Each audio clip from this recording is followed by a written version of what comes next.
Live from Studio 6 in Music City, Nashville, this is LifeWorks, a life study group at Brentwood Baptist Church. Our church is located at 7777 Concord Road in beautiful Brentwood, Tennessee.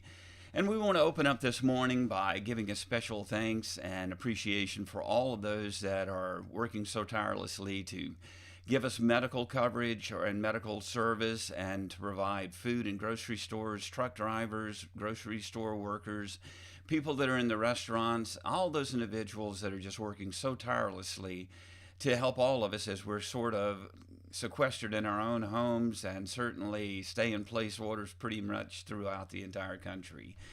We also want to give a special thanks to people like Dr. Fauci and Dr. Birx who are giving such great leadership and are challenged with such an immense task to try to keep a country this large to pay attention and to try to practice good health practices, and all of those individuals certainly deserve our thoughts and our prayers. But, this morning we are also very much aware that many of you are also experiencing need, whether that might be an emotional need, whether that might be a spiritual need, maybe that's even a physical need or a financial need. There's just so many things that are going on right now in our world that it's just almost impossible for us to say that we can keep up with everything and all the individuals that are in such need. We just want you to know that there is an opportunity for you, that if you need something right now, if you need prayer, if you just even need help, if there's something that you're not getting that's a basic essential, we want you to text PRAY to 623-623. There will be someone at Brentwood Baptist that is right there ready to man that, to respond, to reply. We want you to know that you're not alone, that if you have a need, that there is someone that cares about you and that is willing to reach out and to try to meet whatever needs you may have. So once again, if you need prayer or if you just need help, text PRAY right now to 623-623, and that'll go to someone at Brentwood Baptist Church. We're not interested in trying to make you a member of our church. We are interested in trying to help you if there's a need that you have, that we can somehow be able to do that. So once again, PRAY 623-623. And this morning, as we get into our study today, we're going to be looking at the Beatitudes. We're going to be looking at what Jesus said that people were blessed, and we're going to look at that term. What does blessed really actually even mean? And as we get into that, we've been blessed so much by this particular season that we have wonderful people like Steve Amerson, and last week we had Luke Garrett, that are so willing to share their musical talent with us in such an amazing way and such an inspirational way.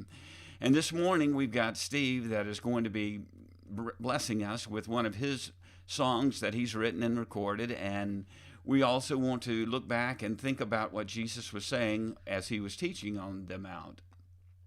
And as we get into that, we're going to go ahead and start that with our morning worship.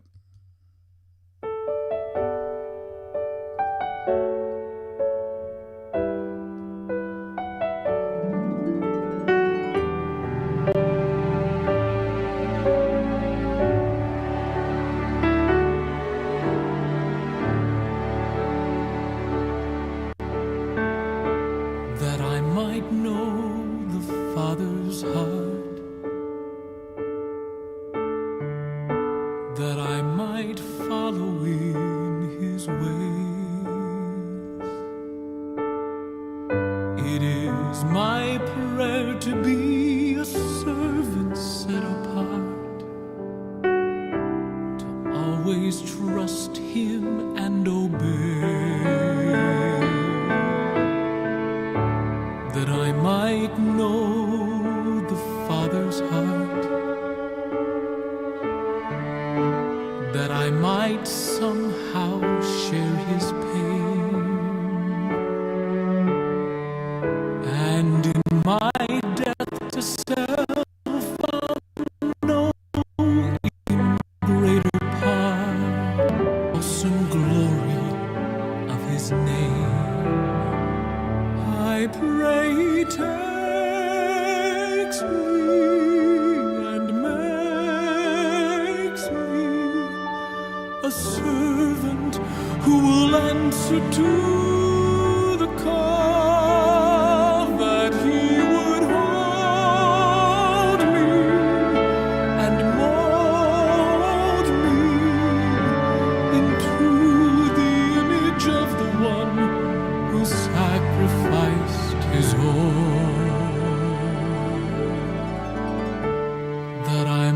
might know the Father's heart,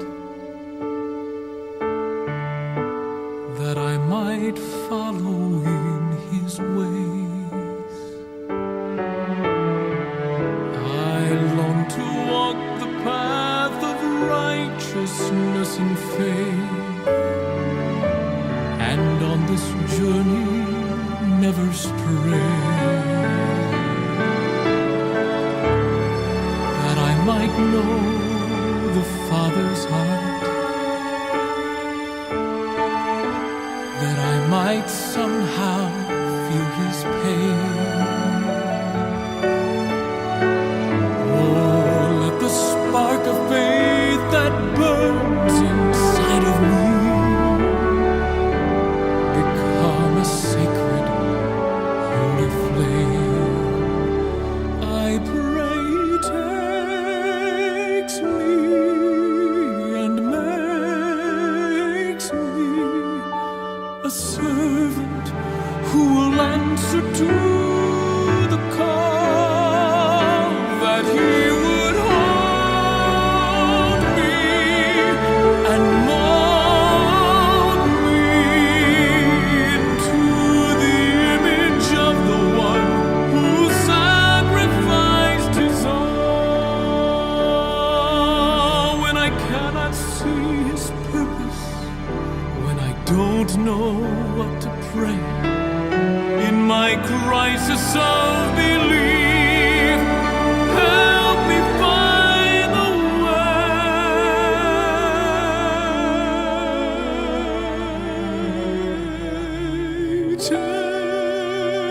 Take me and make me a servant who will answer to the call. Hold me and mold me into the image of who sacrificed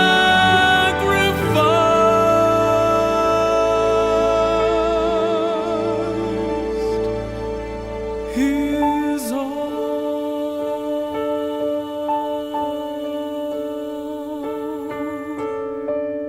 that I might know the Father's heart.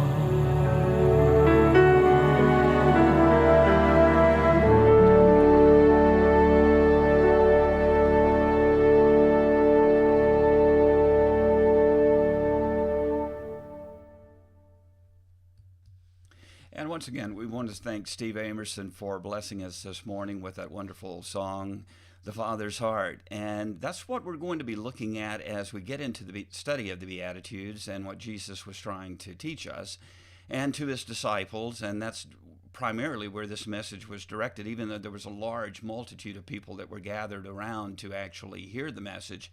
That message was genuinely intended for the disciples to try to prepare them for the time that was to come when Jesus would no longer be with them, which would be to try to tell them what the Father's heart actually looked like. And as we get into our lesson this morning, we're studying the book of Matthew, and Matthew is considered widely to be one of the four synoptic gospels, which means that it was a life account of the life, the death, and the resurrection of Jesus Christ, and synopsis, meaning that the first four books are very similar in the way that they treat that subject matter. But even though Matthew is genuinely treated as the first book of the Bible, it's really based more so on the book of Mark, which is the earliest manuscript that we've been able to determine. But Matthew gives us some very different insights into the way that his particular book is presented to the people. Now, Matthew, of course, was one of the original 12 and a tax collector by trade. So he had a unique perspective as he was actually sharing the gospel with us. You know, at the time when Jesus was involved in his ministry, there were basically four different groups that were involved in Judaism at the time. You, of course, had the Pharisees, which we're all very familiar with. One of the key components of the Pharisees, they did believe in the resurrection. Another group was the Sadducees, which is another religious group. One of the biggest things that distinguished them is that they did not believe in the resurrection of the dead. Then you had the monastic or monastic Essenes, which awaited a Messiah that would establish a kingdom on earth and that would free the Israelites from oppression. They were very secluded. They were not very well known, and there's very little reference to them in any of the scripture. And then you had the fourth, which were considered the Zealots, which was a militant group, which we always seem to have one of those in our midst, who wanted freedom for their homeland and centered in Galilee. And one of the 12 apostles, Simon the Zealot, not Simon Peter, but Simon the Zealot, was one of the 12 that was actually following Jesus.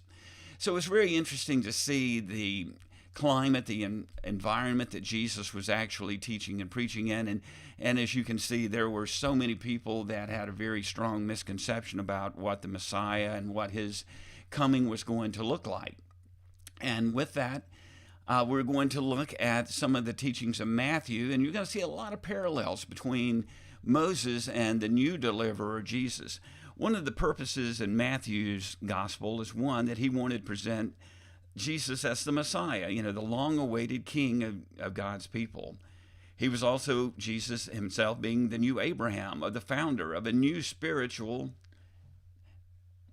head, which would really bring all people, including Jews and Gentiles, to follow him. And then thirdly, what we're going to look at in just a moment is that Jesus was the new Messiah, or the new Moses, the deliverer and the instructor of God's people. And then, of course, finally, that Jesus was Emmanuel. He was God with us.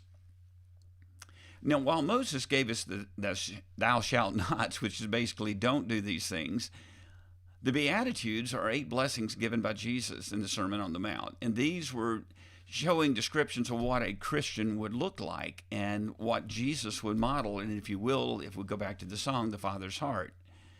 And with that word, the word bless, it comes from a Latin word, Beatitudes, which means blessed. And each of the Beatitudes begins with the word blessed. But in our world today, if you look and you say that someone is blessed, it's more like you feel lucky to have something, whether you're lucky to have health or you're blessed to have good health.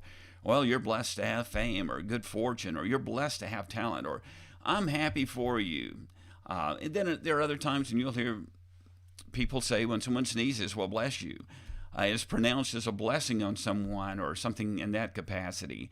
But that is really not the real gist of what Jesus was saying here. Is so much more than just saying that you're lucky to have something. Jesus is telling them that if you're blessed to be like the things I'm about to tell you, that your relationship with God is secure not only now, but it's also secure forever. Now, this would have been written, or the book of Matthew would have been written after the crucifixion of Christ. So I would assume that when Matthew was hearing these words for the very first time, that he probably had a totally different take as to what he eventually did have, because you'll remember that they weren't really Christians yet on the Mount when this was actually given on the Sermon on the Mount, when we were given the Beatitudes. So we really need to understand that. We need to really try to take into account what Jesus is trying to teach them. And once again, remember, this is primarily for the disciples. Even though there was a large crowd that was gathered around, Jesus knew that his passion was going to be coming and that he would not always be able to remind them. So he was very careful that he wanted to plant these seeds into their memories so that when the times came and when the hard times would come, that they would be prepared for them. And when we get into that this morning, we're going to go ahead and get started, and we're going to look at what we're seeing in verses 1 and 2. Now, when Jesus saw the crowds, he went up to a mountainside and sat down. His disciples came to him, and he began to teach them. This is much like Moses as well. Moses went up onto the mountain for a different reason. He got the commandments of God, and brought them down to the people and taught them from there and from that perspective. Jesus has a totally different. Now he's ascended to the mountain, and he's teaching from the mountain. And the very first one that we're going to see now, blessed are the poor in spirit, for theirs is the kingdom of heaven. When we sometimes think of poor in spirit, we sometimes maybe get a wrong impression about what that actually looks like. We think of someone that's poor in spirit as maybe someone that is humble, someone that does not draw attention to themselves. And yet, what we're really finding out here is that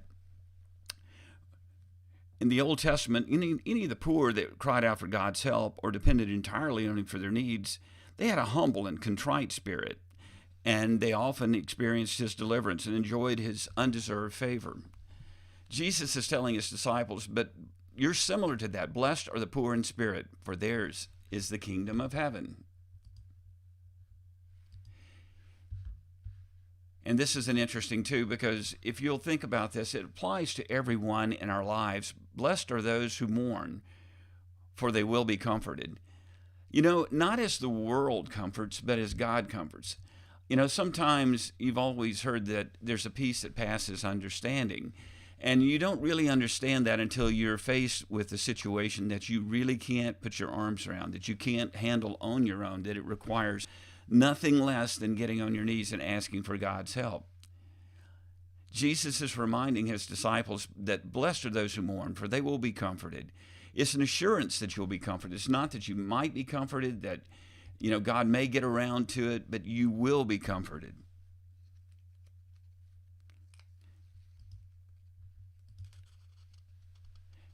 And then you come forward into 6. He says, blessed are those who hunger and thirst for righteousness, for they will be filled.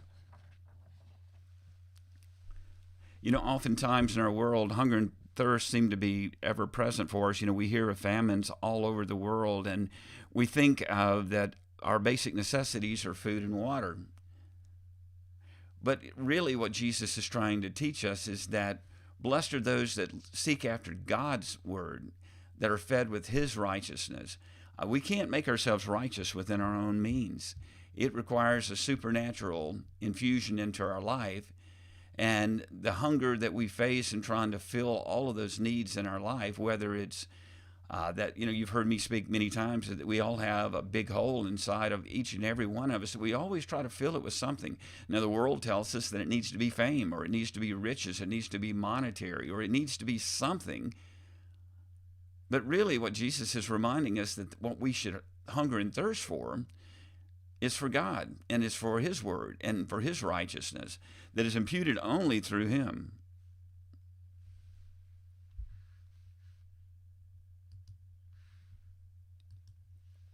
In verse 7, we look and we see that blessed are the merciful, for they will be shown mercy. Have you ever seen people that have a forgiving and compassionate spirit, even when they've been wronged? And you've asked yourself many times, well, how can they be like that? That's not a human response normally, is it? Most of the time, if someone does something to us, we want to get even. We want to pay them back for the wrong or the hurt or whatever they've done in our hearts and lives, that we feel like that we deserve to do that. But Jesus is telling us, blessed are the merciful, for they shall be shown mercy. Have you ever thought that even in our best days, we really don't deserve God's favor? We certainly don't deserve God's forgiveness. We don't deserve His mercy. Have you ever had a besetting sin, one that you always tell God that you were sorry for yesterday, but only maybe the next day or even the same day, and sometimes even moments later, you've done the same thing all over again? And yet, as Christians or as people in the world, we oftentimes say, well, I just want you to forgive me. Show me some mercy. We're always quick to ask for mercy, but are we as quick, or are we as prone to want to show others that same mercy that we want to request? Jesus reminds us that those that follow Him, those that have the Spirit of Jesus Christ in their hearts, blessed are the merciful, for they will be shown mercy. When you show mercy, that's a little bit of Jesus Christ being shown to the world through you.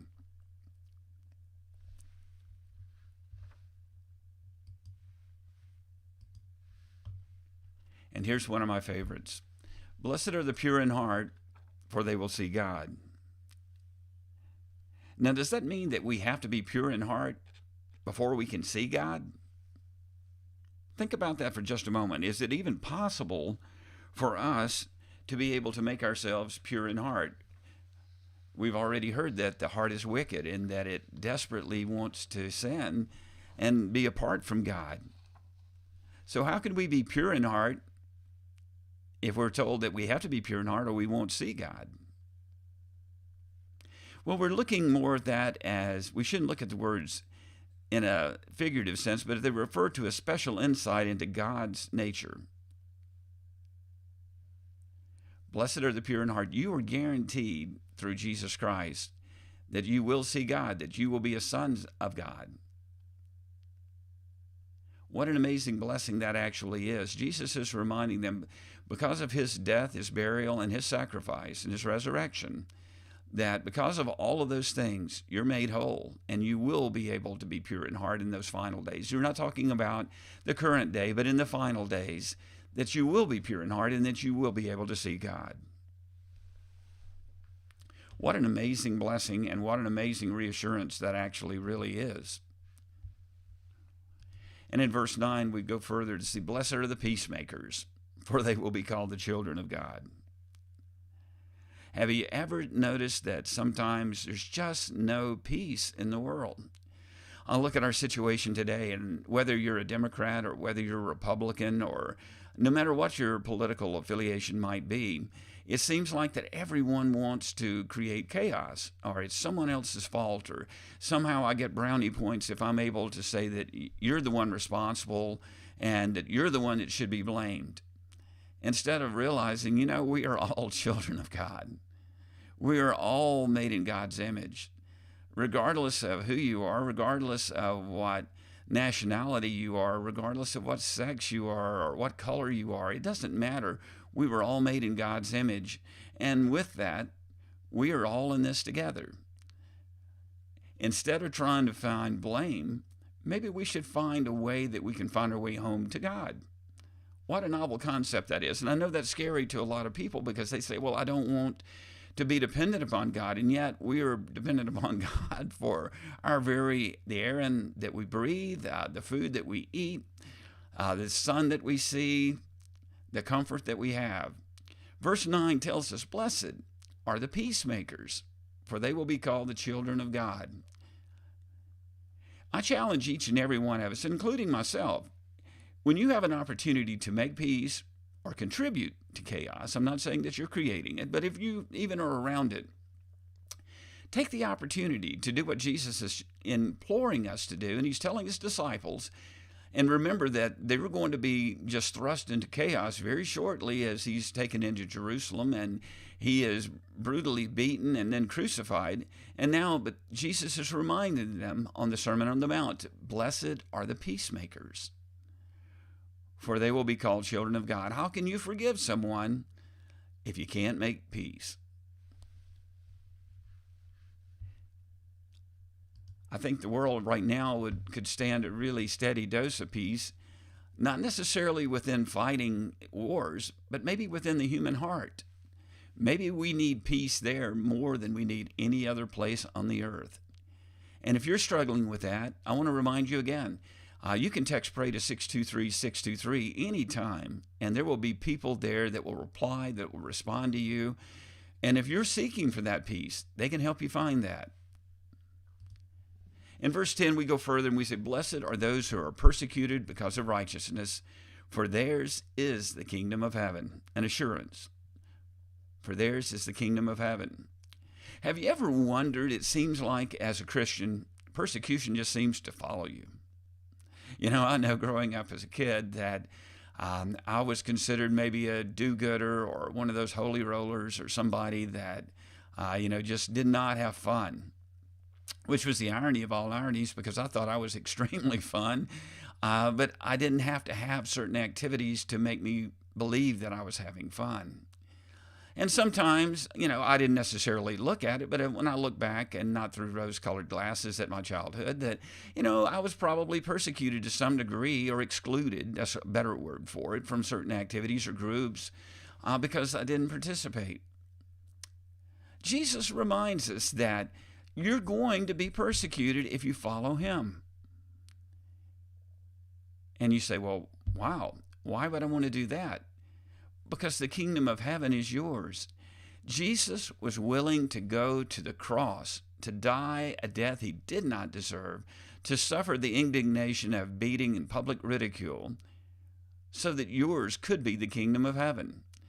So when you try to model Jesus Christ, when you try to stand up in a crowd, maybe when you're trying to be the peacemaker, when you're trying to show mercy, when you're trying to forgive others, when you're trying to show the righteousness of Jesus Christ, for all of those wonderful things that you do, guess what? You're probably going to be persecuted for it, because this is Satan's world right now. It will be redeemed at the day. But until that time, Jesus reminds us that when you're persecuted, just maybe you're becoming a little bit more like Jesus Christ. And you say, well, wow, that's a lot of suffering. Why would I want to suffer when I can be like everyone else? Because the promise of God is far greater than the promise of the world. The world is temporal. Heaven is eternal. A relationship with Jesus Christ is one that will help you in this world, but it'll be forever in the next world itself.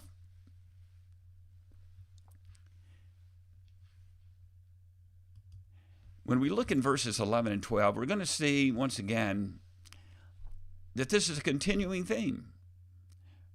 Blessed are you when people insult you, persecute you, and falsely say all kinds of evil against you because of me. And this is the most interesting part of all in the Sermon on the Mount, because Jesus is telling them what is going to happen, not might happen, but will happen. And Jesus says, in the midst of that, rejoice and be glad, because great is your reward in heaven. For in the same way they persecuted the prophets who were before you. I would suggest to each of us this day that when we look at our lives and we look at the world around us, if everyone looks to you and they embrace you as just being the same as the world, then are we really modeling what Jesus had actually told us? Because we know that if we follow Jesus Christ, that we're going to be persecuted. We know that there is going to be difficulty in our lives. I'm not saying you have to go look for it, but I'm saying, but don't be surprised when it comes your way. Do as Jesus said in verse 12, to rejoice and be glad. Because they persecuted the prophets, they even killed me, but great will be your reward in heaven. You know, this morning as we close, I want to once again remind you that we pray for each and every one of you by name every day. Debbie and I make it a point that we try to remember all of those that are around us, our family members, our church family, the people that are charged to direct us. Yes, even President Trump. You know, we need to pray for our leaders in this country. We need to remember that they have an enormous responsibility to lead. And with that, we can only pray that they will use God as the benchmark for all of their decisions. And until we meet again, we remind you to practice social distancing. And more importantly, we want you to pray and know that God loves you and that God is still in control and nothing has changed. And stay safe. We'll look forward to seeing you next time on